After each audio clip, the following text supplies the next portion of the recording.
Today, we are going to think about the special time when a baby is born.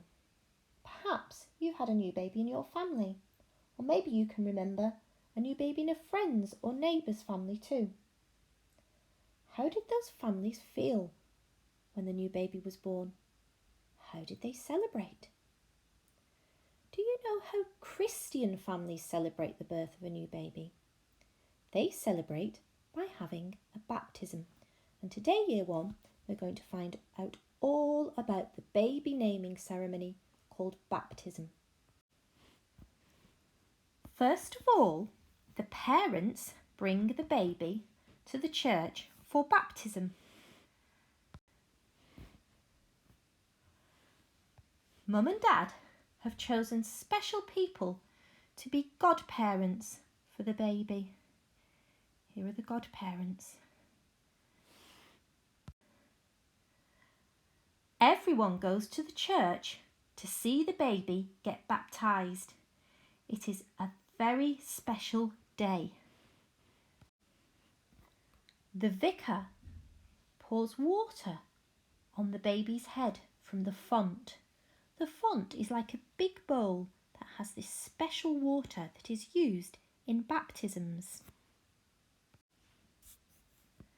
The baby's family are then given a special candle called a baptismal candle. They light this special candle. The vicar then prays for the baby and the baby's family.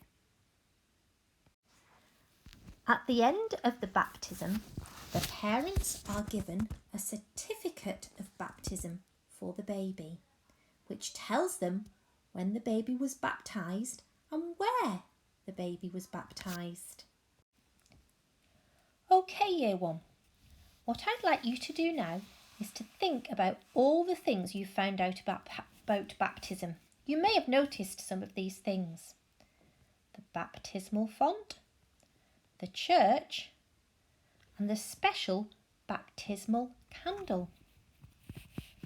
If you have been to a baptism, you could talk to your grown-up about it and that special day. You may even have some photos that you could look at. If you would like to make a pic collage of some of the important things that are used in the baptism, then that would be great. But it's up to you. Have fun doing one of the activities.